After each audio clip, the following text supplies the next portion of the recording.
Welcome to Cityscope. This is a podcast where we go in depth about a City of Salina service or program or initiative.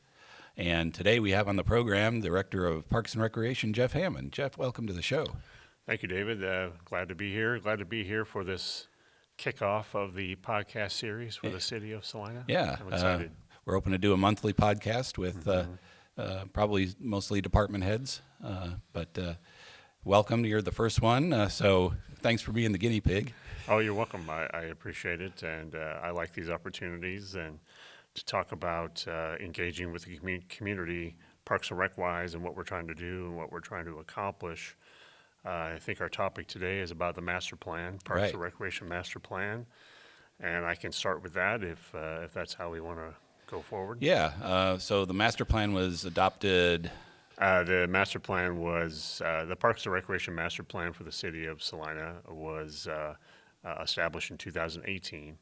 And then in 2019, we kind of identified some of the elements of that master plan.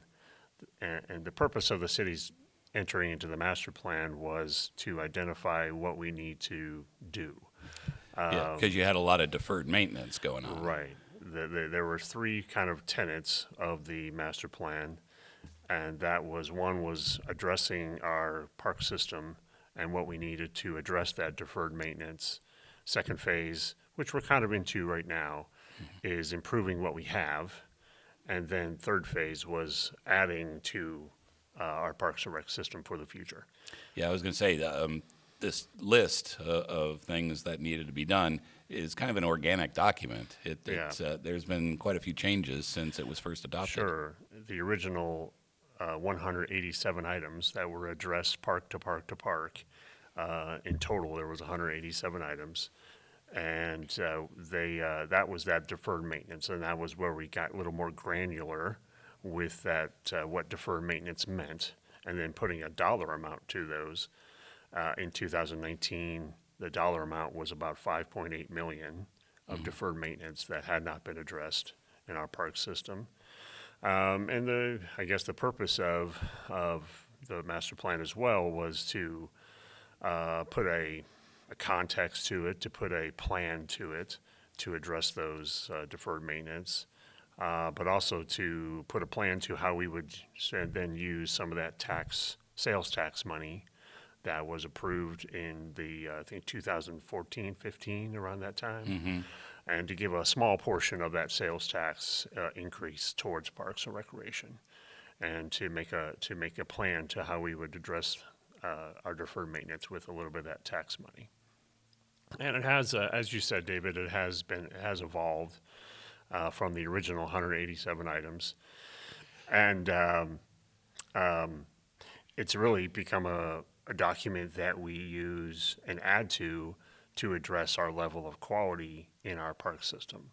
So as we're looking at these items, and for example, one of the items was park amenities, painting older style drinking fountains and bringing in a new style drinking fountain, older grills that had some rust on it that weren't really used by the public as well as they could have, replacing all those, going from a barrel style trash can that was a used barrel that had some type of product in it at one time, using that as our trash can. We upgraded the trash cans recently.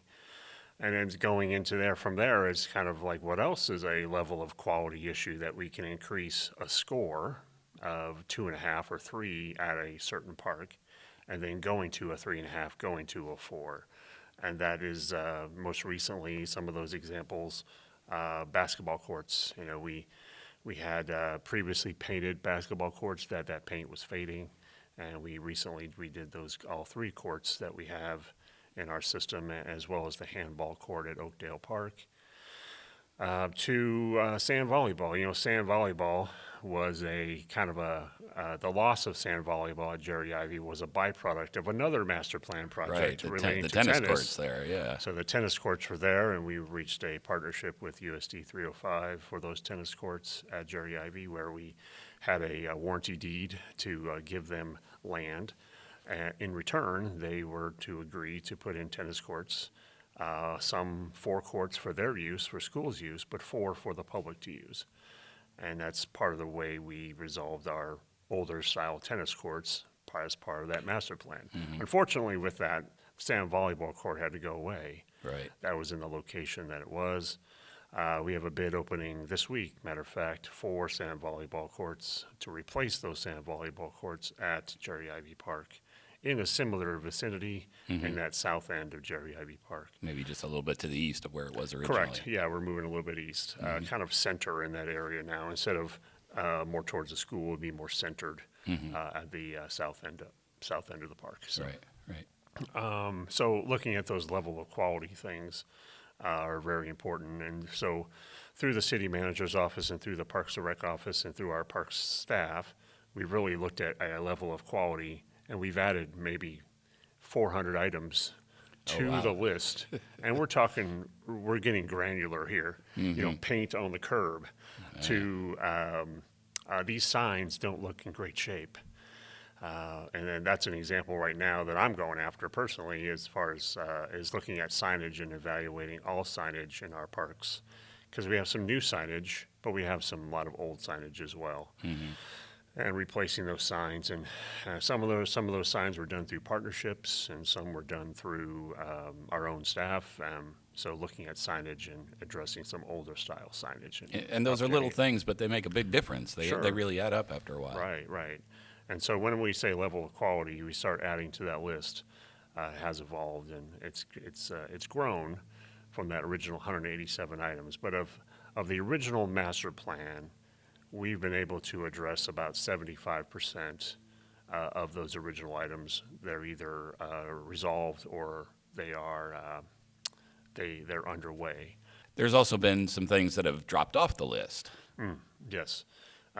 Through the evolution of time, really, from 2018 to now, there's several items. There was 40-some items that we determined that for various reasons we needed to remove it from that original 187 items.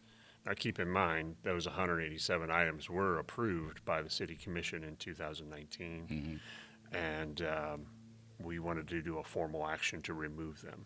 And we removed them for various reasons. They either didn't make sense, they made sense then, but they don't make sense now.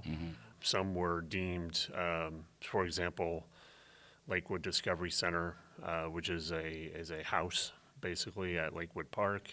We run all of our nature center programming out of that house. It was evaluated in 2018, not by a structural engineer or a construction person, and said that it's an older house, that it needs a lot of work, it needs a foundation repair. Well, we went out and had a separate evaluation done by someone who's a construction person, said that it's in fair shape. It's not something we have to address right now. It has a lot of life left in it. We don't need to put in a $7 million Discovery Center at this point in time, or a nature center. It would certainly be great to have something like that's in Hutchinson, like the Dillon Nature Center, which is a newer building that has a sponsorship from Dillon's.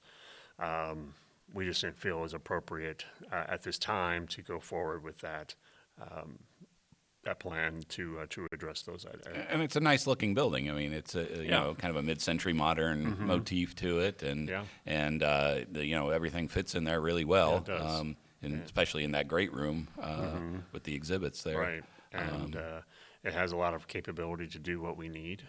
It serves the public well in that nature programming. It has a kitchen, so we do some farm-to-table type programming where what we grow at Lakewood Discovery Center in the greenhouse, we bring inside, and students or participants can actually make salsa. And then we have different areas for different types of interaction, and we're adding to it all the time. We're adding a bee observation beehive, which is about to be deployed here in the next month or two, where inside the center there will be a beehive that is fully encased, where bees come in from the outside and leave. They won't be inside the. That'll be really interesting for the kids. Yeah, very much so. And adults too. Yeah, and So, and there's also on the master plan, there was 2 items relating to Lakewood Discovery Center. They're the exact same thing. So that was part of that exercise of removing certain items from the plan. So we went through that exercise last year to remove some of those items. That just didn't make sense at this point in time.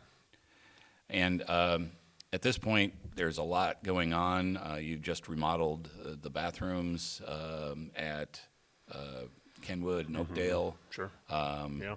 And there's so many things that are happening. I can't remember them all, but That's fine.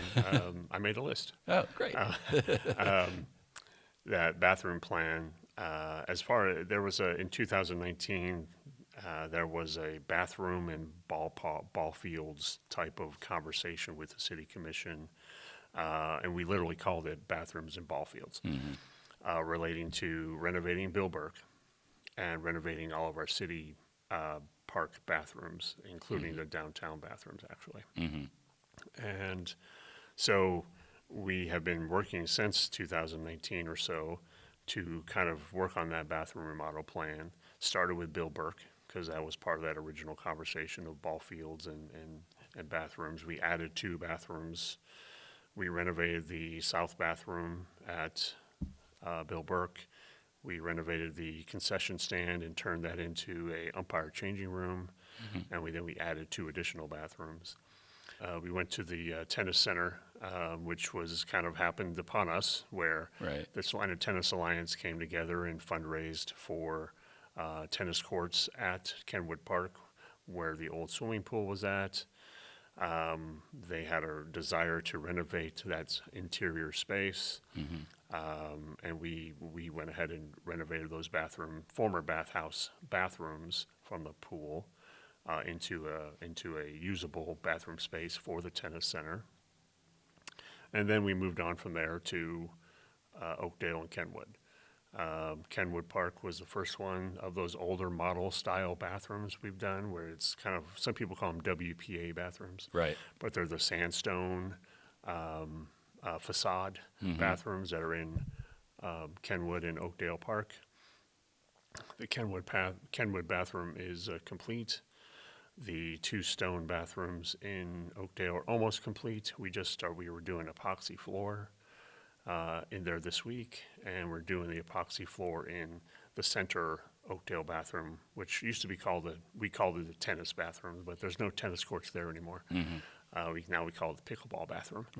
And because we have pickleball courts in Oakdale Park now. And our goal for this bathroom remodel is to finish before River Festival, so we can really put that finished product and take a lot of pride in Oakdale Park. And just so happens, we also had a fire at Lakewood Park bathroom last year on the south side of Lakewood Park, that bathroom there. And it caused quite a bit of damage, but it was, the cinder block was in good shape. And we looked at prices and looked at what we can do differently. Well, it turns out the best course of action was to renovate the space we have. And once we get done with Oakdale bathrooms, renovating those, and we're going to Lakewood, and then I think we're going to finish the year off at Jerry Ivy Park. And then we'll go to Sunset next year, because Sunset has 3 bathrooms that are that old stone style, sandstone style bathrooms. When we looked at the bathroom remodel, we called it a refresh and a refurbishment, is what we called it back in 2019.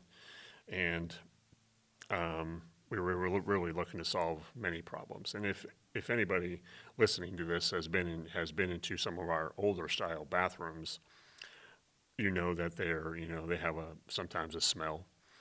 The air doesn't go out very well. So we have a ventilation issue. We have a stained floor. We have older fixtures, whether they be the sinks or the urinals or the toilets. And so our goal has been several things is epoxy floor to make it easier to clean, ventilation or powered ventilation to remove smells from the bathroom, to provide LED lighting so it's brighter, and to put new partitions, new fixtures in there, and really upgrade each bathroom and that's what we really are attempting to do. Also with some level of security, whether we put a kind of a controlled access door where it has a timer on it, so it can only be entered during certain times.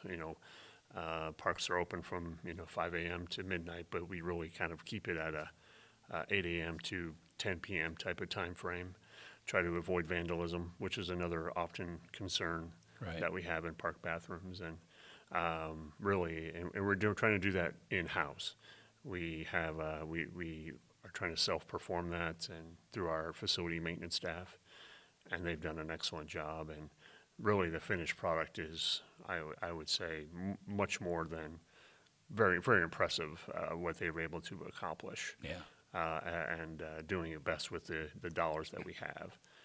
We actually now are getting calls from other communities coming to our community and walking with our facility maintenance superintendent to say, hey, so what did you do here? Because, park bathrooms, I think, have a bad reputation all around. Right. Any community I've been into where there's an open park bath or a public park bathroom, it's not in the greatest shape. Yeah, some of them can be pretty primitive. Yeah. And so we're trying to address that. But we have a long way to go. We still have Sunset Park to do, Jerry Ivy to do. We have Berkeley Family Recreation Area to do. We have Oxbow to do. So we have a lot of parks still on our list. We hope to be done by 2026, 2027. Okay. So it was a multi-year project, and we knew what we were signing up for. But and another multi-year project is redoing all the baseball fields and all this, all the stuff at Bill Burke and up at Berkeley Family. And that took a couple of years, and I think you're still putting the finishing touches on a couple of things. But we're still working through that. Bill Burke and Berkeley Family Recreation Area, which is on Markley Road, it has Matson Field and 4 softball fields. And we do play some baseball in there, and we have Dean Evans and Wilbur Field, and then Tower Field. We recently redone. Well, I'll jump to Bill Burke first. Bill Burke, it was an original partnership with Salina Baseball Enterprises pre-COVID times, and unfortunately, COVID kind of put a halt to our efforts to contribute to that project. Salina Baseball Enterprises ended up going forward in fundraising, and that's how the refurbishment of Dean Evans Stadium came about. Right. Turf fields and a new backstop for the netting, the netting backstop, and then dugout improvements and things like that. And that was done in 2021. It was finished in 2021.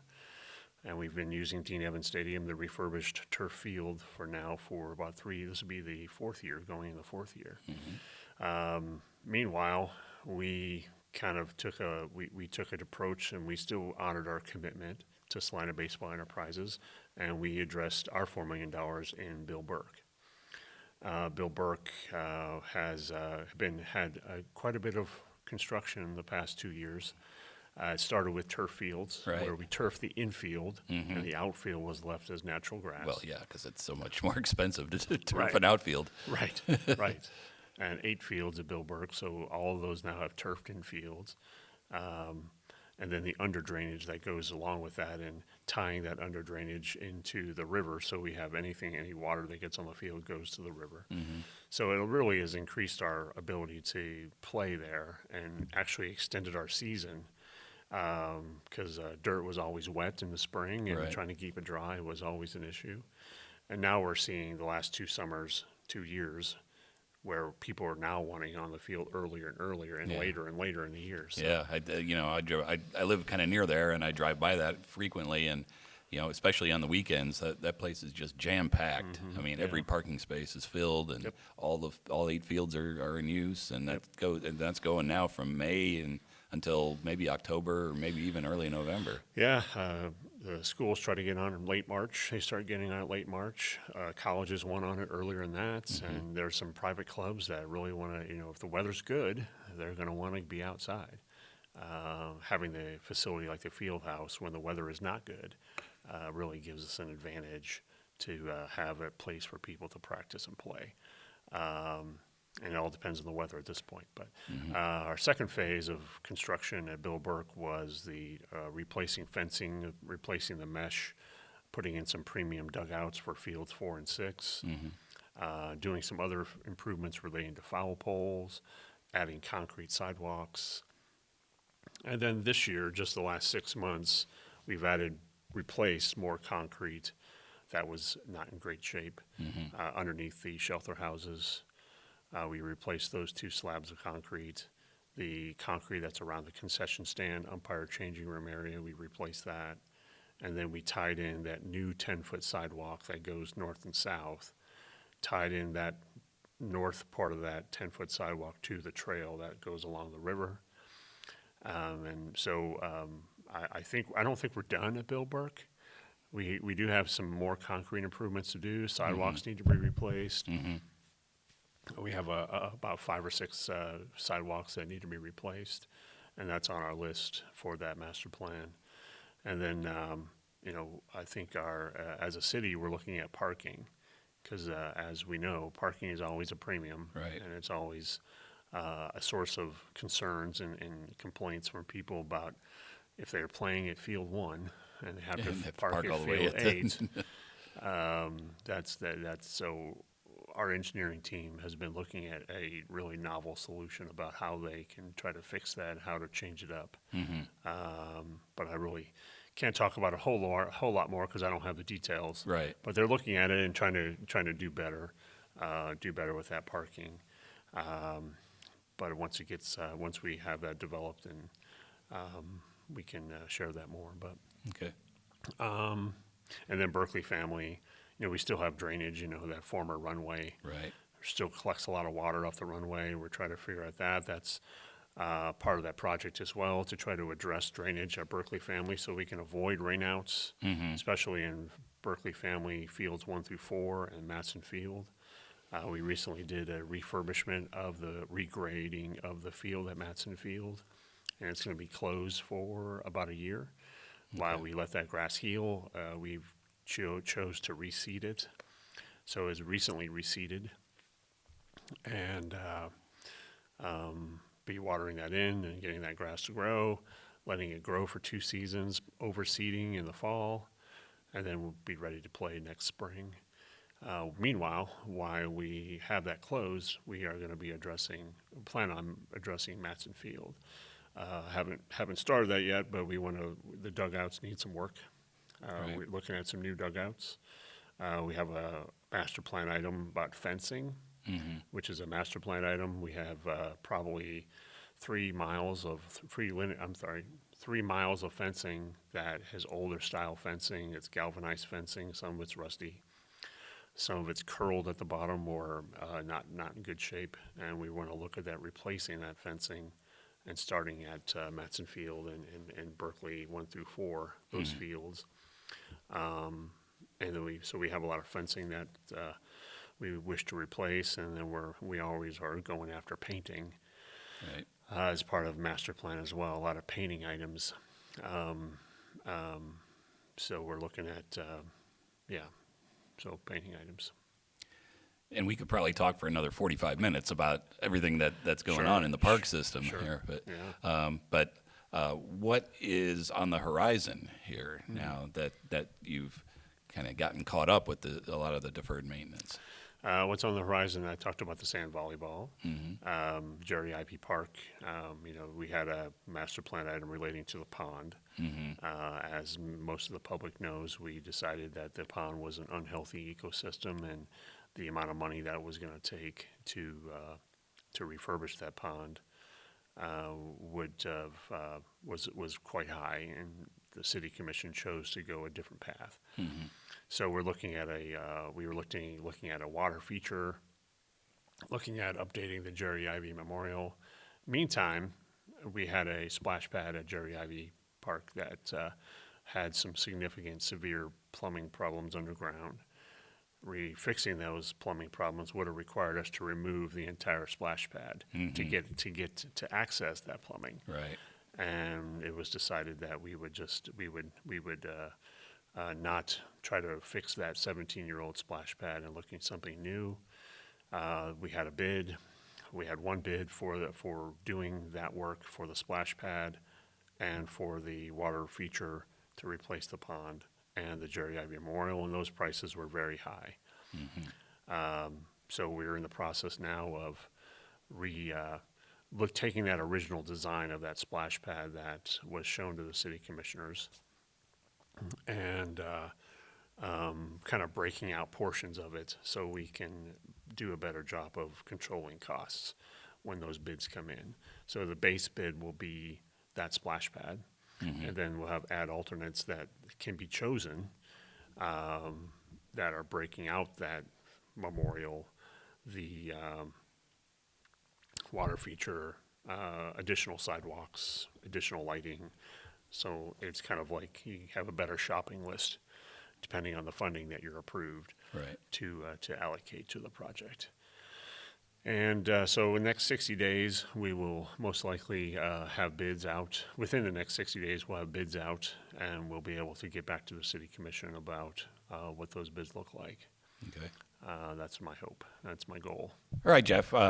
There's so many moving parts in the park system, and we really appreciate your efforts and the efforts of all your staff to get everything done that's been done over the past few years. Well, I appreciate that a lot, David. We've worked very hard, and I'm very proud of our efforts. I'm proud of how our level of quality and our beauty in our park system has grown, and I really take a lot of pride in that.